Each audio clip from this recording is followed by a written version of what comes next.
Good evening and welcome to the Licensing and General Purpose Committee on Monday the 12th of January 2026, 6:30pm at Rother District Council. This is our first committee since the Chair and Vice Chair were elected at the annual meeting, so I've got a few things to say. Good evening everyone, welcome to the meeting of Rother District Council's Licensing and General Purposes Committee. For those who don't know me, I'm Councillor Jimmy Stanger and my Vice Chair is Councillor Rory McCourt. I have the privilege of chairing the committee this evening. The committee deals with matters that directly affect everyday life in Rother, from licensing and taxis to governance and constitutional issues.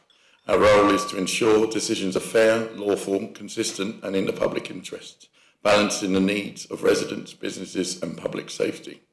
Before we begin, a brief word on how the meeting will run. Members will debate each item in turn, guided by the agenda. Officers will introduce the reports and provide advice where needed. Speakers must address the committee through the chair. All contributions should be respectful, relevant and focused on the item under discussion. Decisions must be based on the evidence before us and the law that governs this committee. We may not always agree, but we are united in our responsibility to make sound decisions for the people of Rother. Thank you. Let's move to the first item. So we've got two lots of minutes. We've got the minutes from the 13th of January 2025 and the minutes of the 19th of May 2025. Do I have agreement? Do we sign the minutes? Thank you. Yes, or is it? Yeah.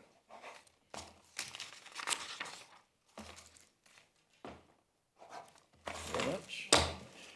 There we are. Any apologies or substitutes, Louise? Yes, Chair, we have apologies received from Councillors Cooper and me. Thank you. Item 3, any additional agenda items? No, there are none. There is none, thank you. Item 4, disclosures of interest and dispensations. To receive any disclosures by members of any disclosable pecuniary interest or other registrable interests, non-registrable interests in the matters on the agenda and the nature of any interests and the details of any dispensation obtained. Members are reminded of the need to repeat their declaration immediately prior to the commencement of the item in question. No, that's fine. There we are. Sorry, Councillor Timby. Yes, sorry, Chair, I'm not sure if this is which one it might be pertinent to, but I'm a member of the Joint Parking Board. Thank you. Yeah, got it noted down, Louisa. Thank you very much. There we are. Move on to item 5, which is the penalty point scheme. And is that going to be Richard Parker Harding presenting? Thank you, Richard. Thank you, Chair. This council has operated a penalty point scheme for a considerable number of years. Our former legal advisor to this committee, Andy Eaton, introduced the scheme when he moved to the authority. The purpose of the penalty point scheme is to record minor misdemeanours carried out by drivers, owners and operators, which aren't sufficient to call into question whether that driver is a fit and proper person. But it is a misdemeanour which normally either going against the legislation or going against our conditions. The purpose of the penalty point system is to accumulate, if a driver or operator or owner accumulates more than 11 penalty points, then that would then trigger a panel hearing where the driver would be invited to come to the panel to explain their behaviour. The last time the penalty points scheme was updated was in 2016, so we've now taken the opportunity to revise the scheme. We've rewritten it so it's easier to understand. But we're adding 5 different new penalty points. These are on paragraph 8 of your report. The reason for introducing these new penalty points is that we've had occasion over the years where we've had complaints about driver behaviour and we haven't really been able to take any action, or the penalty point system hasn't properly been appropriate for the misdemeanour which has been reported to us. So the changes on paragraph 8 are parking in a designated disabled bay, vehicles parked with wheels on the pavement, failure to subscribe to the DBS update service. It is a condition of driver licences that they do belong to the DBS update service. There's really no reason why a driver shouldn't belong to this update service. It actually saves them money in the long run, and it saves an awful lot of paperwork. And obviously that does mean, and also means for the local authority's point of view, that if a driver were convicted between being issued the licence and the next renewal, we could find out about it. The fourth change is moving off the rank of a passenger of assistance needs is approaching. Obviously, sometimes we do get complaints about drivers refusing to take assistant dogs, and we do also have complaints that when someone with an assistance dog is approaching the taxi rank, then suddenly all the cars disappear, and therefore we need to be taking action in those cases as well. And finally, vaping in a vehicle. Vaping in vehicles wasn't really something which happened last time in 2016, but obviously is much more popular now. So the recommendation to committee is to update the penalty point scheme, including the new offences which we've outlined. Thank you, Richard. Any questions for Richard? Thank you. Councillor Timpey? Yeah, thank you, Chair. Thank you, Richard, for that explanation. In number 8D, moving off the rank if a passenger with assistance needs is approaching, wouldn't that depend on what type of car they had if it was a wheelchair user? Yeah, just assistance dogs. Yeah, I think it's related. When we had the chair's briefing, I'm not going to answer for Richard, but there's drivers, as someone walks with an assistance dog towards the rank, they've been pulling off, so they haven't got to take it. They're not refusing at entry, but they've been seen to be driving, so they haven't got to take it. I think that's what you meant to, Richard. Sorry, Chair, but that's not what it says. Because to me, a passenger with assistance needs is someone who needs assistance, and it could be anything. It could be in a wheelchair, it could be anything. So I just, if you mean dogs, then I think you need to put that. I think the thing is, it was the complaints we had received or was around drivers, cars, vehicles moving off when the dogs was approaching. But there are other issues, there are other examples where you may have someone who obviously needs assistance, and the vehicle is moving off. I mean, obviously, if someone's in a wheelchair, then it has to be a wheelchair accessible vehicle, and that would be a reasonable excuse. But there are other examples where people do need assistance, and the vehicles are moving off. So that's why its word is slightly wider than just assistance dogs. Any further questions related to the penalty point scheme? Oh, sorry, Eleanor. Go ahead. Councillor Kirby-Green. Yeah. I was actually going to say what Councillor Timpey said, because it doesn't make it clear that that's what it is. And if you haven't got a vehicle that can take wheelchairs, or sorry, am I being silly? I don't think all vehicles have to take wheelchairs, do they? So would it not be normal that they would move off to let others come through? I don't know. That was one question. And the other one is, I know we were looking at the specific changes, but I'm quite surprised that driving whilst using a mobile phone is only a 9, because I would have thought you shouldn't have a taxi licence if you do that. Personally, I wouldn't want someone using a mobile phone while driving, so it's only a 9. So presumably someone can do that and continue being a taxi driver, which I'm quite surprised about. But that's just an aside. Presumably not reviewing all of them. But I just thought that first bit should be a bit clearer. In case a vehicle can't take a wheelchair, I would assume that they would move off to allow others forward. But maybe I'm wrong in the way I'm thinking about it. Richard.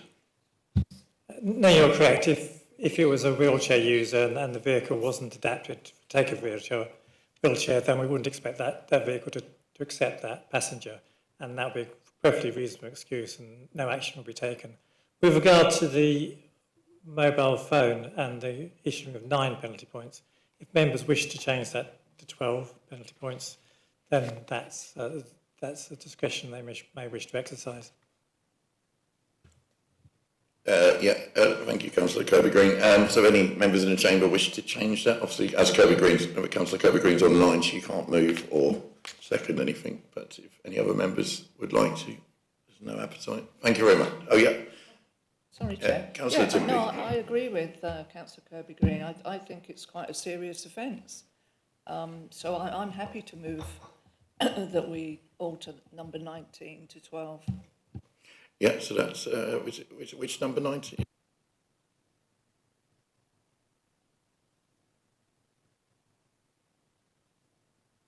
It's number 5.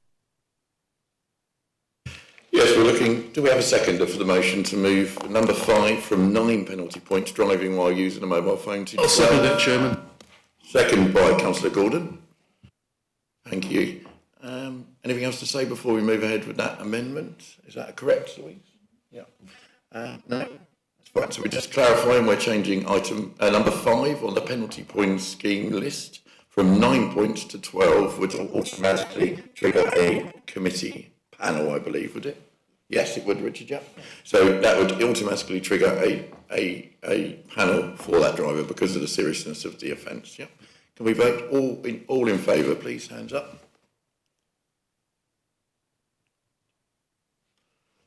And all against? 1. Thank you very much, that's carried. So item number 5 on the penalty points list will now be 12 points for the driver, and that would automatically put the licensing panel in place for that driver. Thank you. Do we have to now vote on the substantive motion? Yeah, that's right. No, we need to vote now on the... Sorry, Councillor Timpey. Sorry, I didn't see you. Yes, sorry, Chair. Could I just ask Richard, say item number 9 where it says 1 to 12, whose discretion is that? Is that the panel when they're brought up to the panel if there's been a complaint? That's the discretion of the officer. Obviously, it depends on the seriousness of the offence. So that's why with it's quite a wide-ranging offence. So that's why it's left open to discretion. If there's any doubt at all, then obviously we'll go to panel.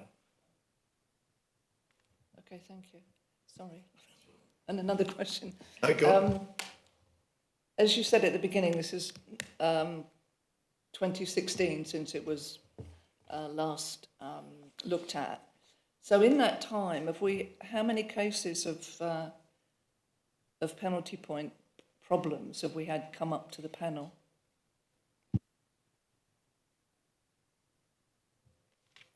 The penalty point system is used widely. So officers issue penalty points probably 2 or 3 times a month, but we've never actually got to the cumulative aspect of getting up beyond 11 points. That's because, you may recall that the old scheme we used to have was that the points were only accumulated over a year. Last year, we adopted the government best practice guidance, which said that actually you should accumulate the points over 3 years. So we changed our conditions last year to be in line with government guidance so that we now points are accumulated over 3 years rather than 1 year. So I think going forward, more cases will actually come to panel, because what's been happening in the past is obviously drivers and operators and owners have got up to 9 points, and then obviously after they've gone beyond that year and then they've been wiped off, which hasn't really been very satisfactory. So now it's better, we've now adopted the government guidance, and it's now a 3-year accumulation. Okay, good. Well, that sounds like a good change. Thank you. I encourage better behaviour with 3 years you've got to worry about rather than 12 months, isn't it? So definitely. Would anyone else like to add or amend anything on the penalty point scheme? Happy with it? Yep. Gives it, like I spoke to Richard in the chair's briefing, they've had a couple of offences where the officers have struggled to penalise these drivers because there's nothing they can tie it to. So it's going to give them the resources to deal with these things. Thank you. Can we have a proposer for this, please? Councillor McCall. A seconder? Councillor Delaney? All those in favour? Unanimous. Thank you. On to item number 6 now. It's the licensing policy recommended, and Richard Punk-Harding again. Thank you, Chair. The authority is required to review its licensing policy and the Licensing Act 2003 every 5 years. So we're now due to produce a revised policy. There's no substantial changes we're proposing to the policy. Some of the out-of-date language has been removed. The existing policy referred to text pages. I'm not sure that any text pages exist anymore. They did when we first introduced the policy in 2005, but we're now going to take that out of the policy. So unless members wish to make a substantial changes to the policy, the proposal is to go ahead with the existing policy, to go out to consultation to the responsible authorities and to the existing premises licence holders. If there's no objections to the policy, then it will automatically then go to full council for approval. The government hasn't changed the 4 licensing objectives, which were in the original legislation in 2003, but it has recently published some guidance which we should need to take account of, and that's been put into the policy, and that's in paragraph 1.4 of your report. And so what we've added to the policy is that the authority recognises the important role which pubs and other licensed premises play in our local communities by minimising the regulatory burden on businesses, encouraging innovation and supporting responsible premises. So because that was in the government guidance, which came out just before Christmas, we've added to the policy. It doesn't actually change the licensing objectives, but it's something members will then have regard to. Thank you. Any questions for the proposed slightly revised licensing policy? No questions. Do we have a mover for the policy? I'll move it. And Councillor Gordon, thank you. A seconder, Councillor Rathbone Ariel, sorry. Aaron, it's not the first name. Thank you. All those in favour? Unanimous again.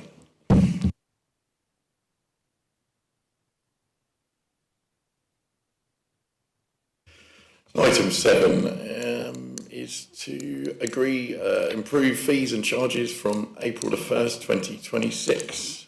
Richard.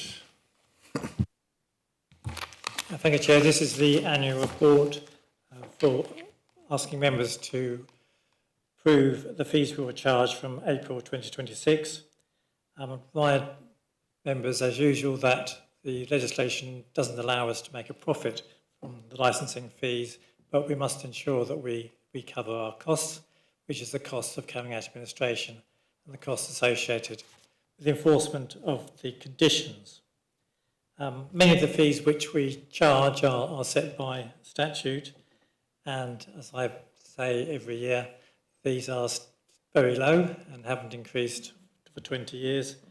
And last year, members asked that the Chief Executive write to the government and the Local Government Association and others, expressing members' concerns about the fact that the fees haven't increased for 20 years.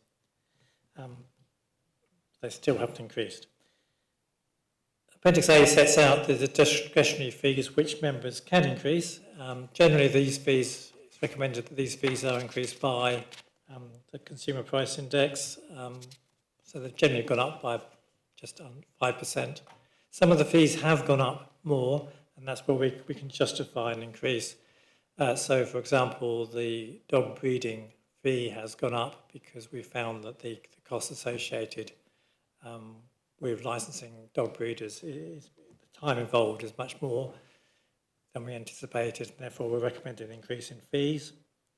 The fees for licensed vehicles and operators were last increased in 2023. The reason why we don't increase these fees every year is because legally we're required to carry out public consultation before we increase these fees, which includes placing a public notice in the local newspaper. And that is quite a considerable expense to do that. Therefore, we avoid increasing the fees every year just because it seems anomalous to actually spend that amount of money on advertising an increase.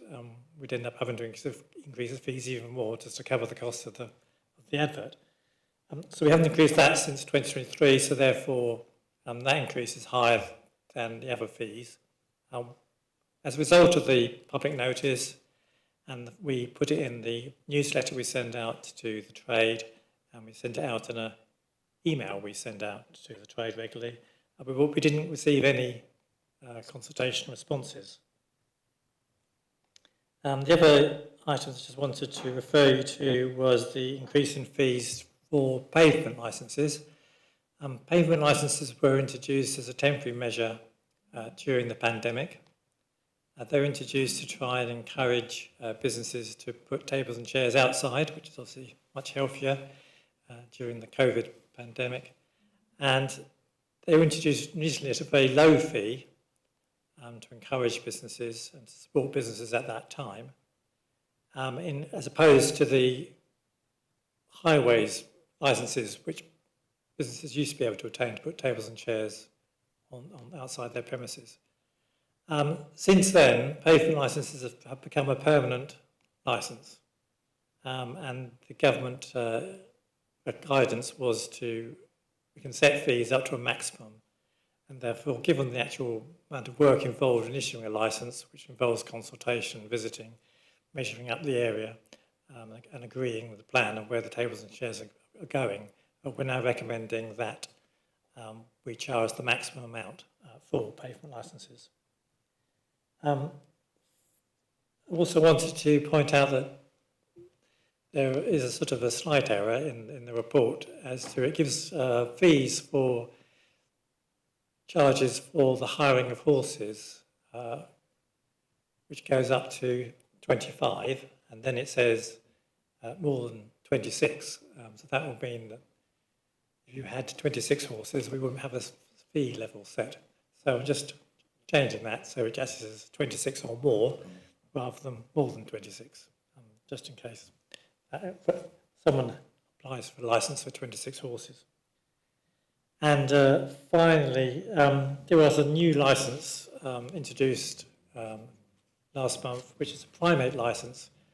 So that anyone keeping a primate has to now have a licence from the local authority. So we've now introduced fees for that. I'm not aware of any primates which are being kept in the district. There are primates which are being kept within the Wilton district, but I'm not aware of any in Rother district. So we ought to have a fee just in case that occasion arises. So that's my report. Thank you, Chair. Thank you, Richard. Any questions on the proposed increase in fees and charges for 26-27? Councillor Gordon. Yeah, it's the pavement licence, £300 for the, and then it's gone up to £500. Any particular reason for that?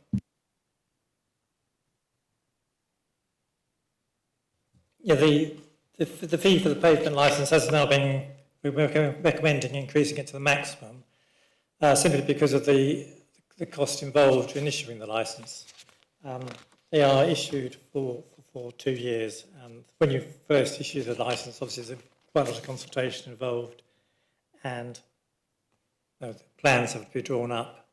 So that's why we're recommending the actual cost will be £500 for the first grant, and then a renewal fee of £350, which is the maximum which we're allowed to charge. Okay, fair enough. So you think that's a reasonable charge for covering rather costs, do you? Yes, and there is a fair amount of work involved in it. Thank you. Thank you. Councillor Timpey. Yes, thank you. You referred to the fact that we had pavement licences come in during COVID. And I was asked a question the other day, especially about Bexhill Promenade, whether pavement licences will come back there, which of course I'm not sure they will, because there might not be any food outlets in those little units. But I couldn't answer the question, really. I just said, well, it was a temporary measure and blah, blah, blah. But I presume these pavement licences are for, say, a public house or a restaurant that wants to come out onto a certain meterage. Yeah. So our promenade is something slightly different. Yes, with regards to the promenade, obviously the council owns the promenade and therefore it can give permission for tables and chairs to be on the promenade. So, for example, the Sovereign Light Cafe doesn't have a pavement licence because it's part of the licence the council gives to the cafe there. It's mostly restaurants which are in areas where the pavement is wide enough, which does apply, and it can apply to parts of Devonshire Road. Obviously, it's quite very difficult in some of the other roads like Western Road and St Leonard's Road because really the pavement is too narrow. And one of the big criteria for issuing a pavement licence is you still must be allowed to have a wheelchair go past it. So actually, it's quite difficult sometimes to actually issue any pavement licences within Bexhill itself.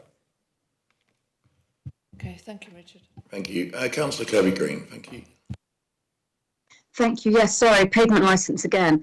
I noticed what Councillor Gordon said. I was more concerned about the renewal because I understand what you're saying, Richard, about the measuring up and stuff and the work that goes into it. But presumably for a renewal, you don't need to go and measure up.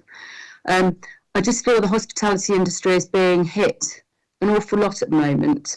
And I just feel that 250 to 350 is quite a significant increase compared to other increases. And I know you're saying we're now charging the maximum, and I know that we need money. I just have reservations about that pavement licence renewal because for some of these really small hospitality businesses, that's quite a lot of money, I would guess. I'm just thinking about Belsh High Street, for instance. That's quite a big difference. So I personally wouldn't support that increase from 250 to 350. Well, it is a member's decision if they wish to not increase it to the maximum for the renewal. That's what members can decide. Councillor Gordon. It's a fair point, Richard, actually. If you've measured it up already and it's just a renewal, what's the expense for the council? The renewal is for 2 years. It really is to cover, once you've issued the licence, the cost then is whether there's any complaints, which then requires an officer to visit, and whether then discussions with the owner about what's happened. So the renewal cost is more to do with any associated enforcement action. But if we say members wish to reduce the amount from lower than £350, they may do so. Thank you, Richard. Any further comment on the fees and charges? Sorry, did you want to say something? Councillor Raffler. No, Councillor Gordon was asking my question, which was just, is there any time that has to be remeasured, additional costs?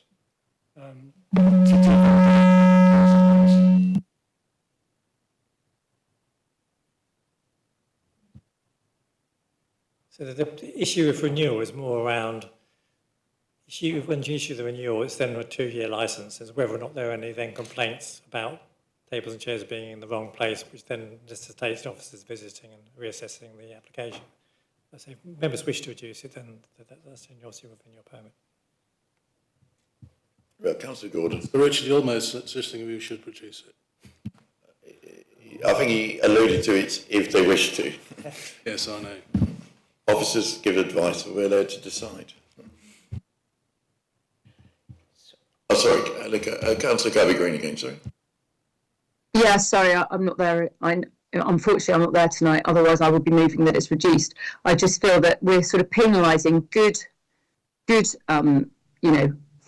owners because other people might. What I mean is, lots of people presumably don't have any enforcement action taken against them, and it sounds to me like we're increasing it quite a lot to cover any enforcement action that might come out of it, which feels slightly unfair to people that do follow the rules and do it properly. We're loading costs in case other people misbehave, sort of thing. Yeah, so I just feel that only 150 quid less than the actual first licence there doesn't seem to be a big enough gap for me personally, but I know I'm not there, so I can't move anything. So just reading the room, would £300 sit better for members? Oh, exactly, £300 is my move. I'd second that. Councillor Gordon. So I'll put that as a... Yeah.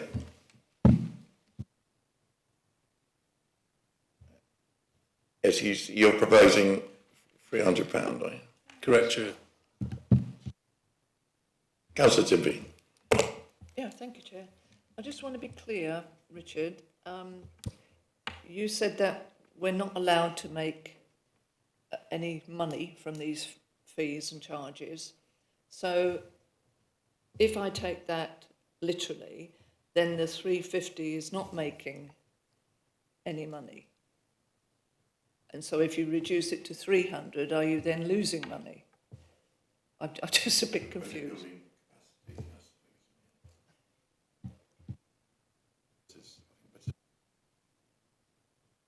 Butta, would you like to jump in at this point, Butta? Thank you, Chair. My point wasn't to cover the enforcement cost, but I think it will be explained that it was to cover the cost of enforcement, as has been explained already. So that will be to cover the cost of enforcement. I think the point I just wanted to flag is that there was a consultation with regards to these fees, and that there was no responses received with regards to the consultation. So I just thought members should bear that in mind before making any decision to change something where there wasn't any request for the fees to be lowered. So, yeah, thank you. Thank you, Butta.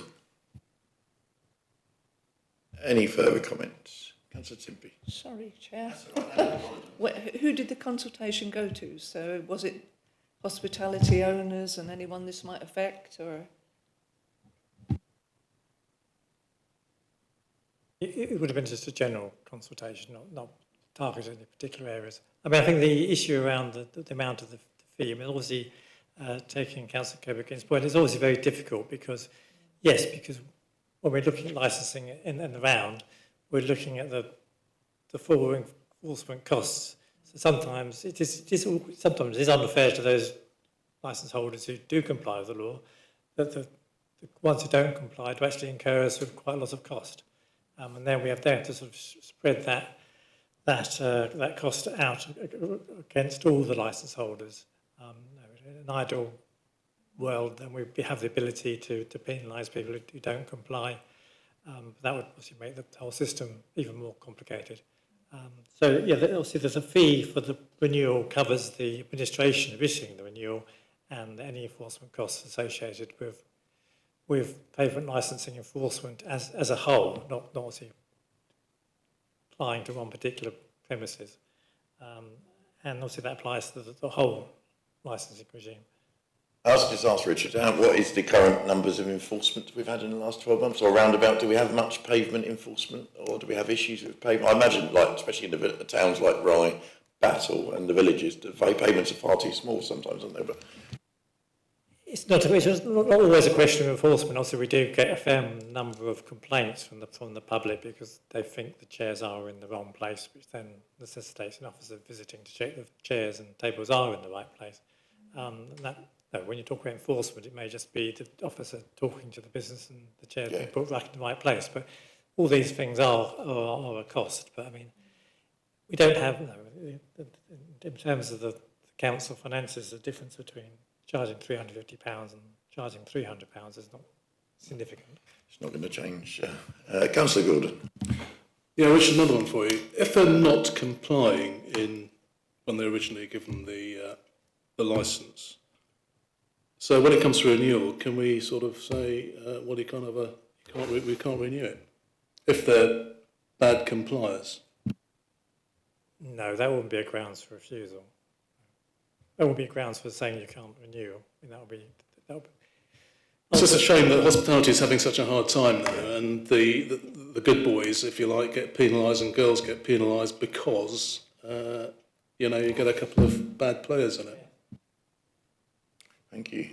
Anything else? Would anyone else like to add anything to the fees and charges? Oh, sorry, Coburn-Green. Sorry, is that a legacy hand or is that a new one? Sorry. Yeah, no, it wasn't actually. Councillor Timpey asked my question, which was where did the consultation go to? Because I could understand if the consultation went to hospitality people, but if it was literally a consultation that went up on the website, I'm not sure whether all the cafe owners in Rye would necessarily pick that up. That's what I was going to say. So I think by saying we didn't have any objections doesn't mean that all the hospitality owners will be delighted about this increase. And I do feel that I think Councillor Timper makes a really good point that, you know, are we making money or not? Because it seems to me we don't really know how much it costs to renew it. Because Richard, you're saying, well, we've built in a bit there for enforcement, then we don't really know how much enforcement happens.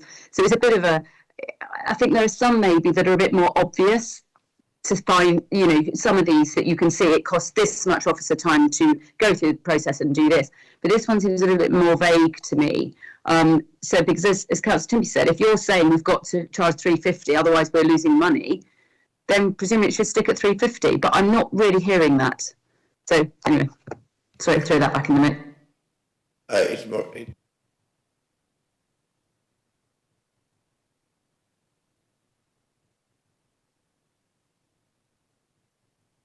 Councillor Rathbone area. Sorry, just thank you, Chair. Just to expand on that, is there a possibility to have a simple renewal and a complex renewal to then there can be one? Richard, could you answer slightly, or was that? Did you want the question answered, Councillor Kirby-Green, or? Yeah, that'd be good. I think one of the problems of the pavement licences is in the way that they haven't been in existence for long enough really to understand what the full costs are. So we are, you know, when we set licensing fees, there is an element of estimation in terms of we know how much it's going to cost to actually receive the application, process the application, officers visiting, measuring up, talking to the owner. In terms of renewal, yeah, that's obviously slightly more difficult because you know, it's obviously there's the cost of the administration. And in some cases, there are complaints which requires officers to visit, and sometimes they're not. I mean, I think, no, if members wish to reduce the fee to £300, then say it's not particularly significant as an income to the council, and then we can review it next year when we have perhaps more information. Thank you, Richard. Would you like to propose, Councillor Gordon? Propose £300 a fund. Thank you. I'll second that, thank you. 300, so that's reducing it, just to clarify, that's for the pavement licence renewal only, and that will be from 350 to 300, so it'll be £150 a year, wouldn't it, around about, yeah, which is, it's £200 difference to the first grant, so it shows a difference in maybe some of the work, but that's for members to decide or not. All those in favour of the amendment? Or against? 2. That's carried.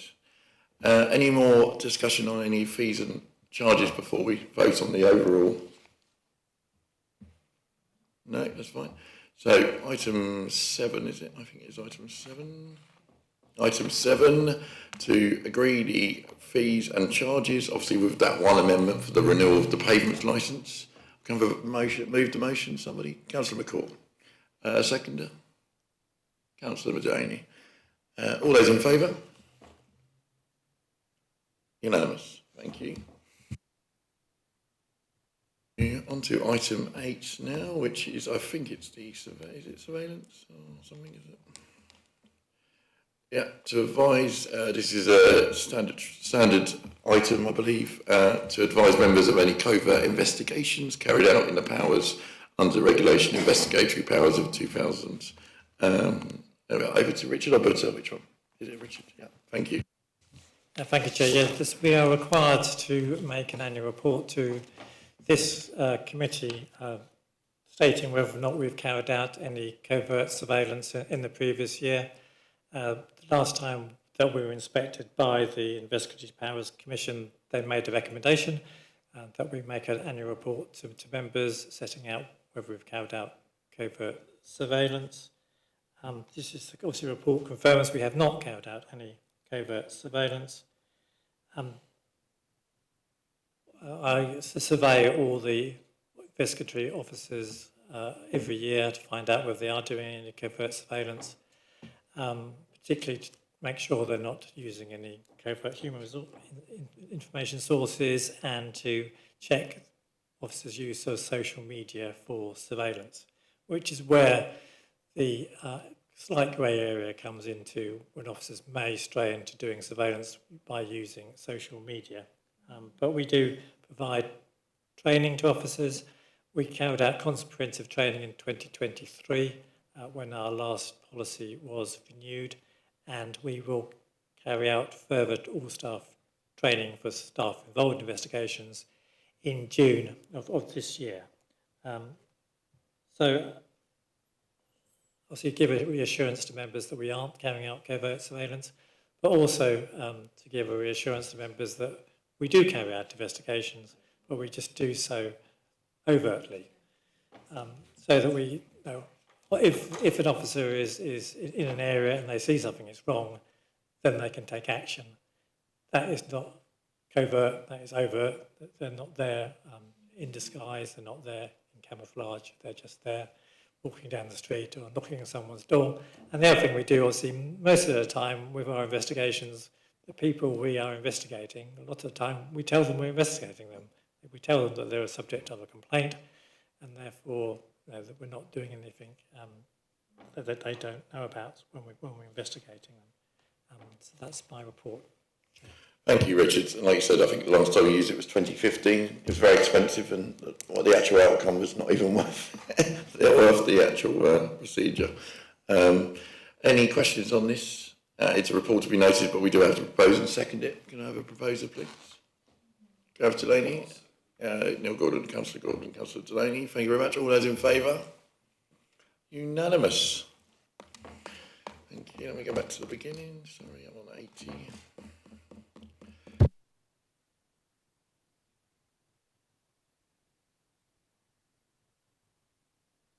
Thank you very much for everyone attending and watching online. Thank you very much for everyone taking part. That's it for this evening. It's now 7:12. Thank you very much.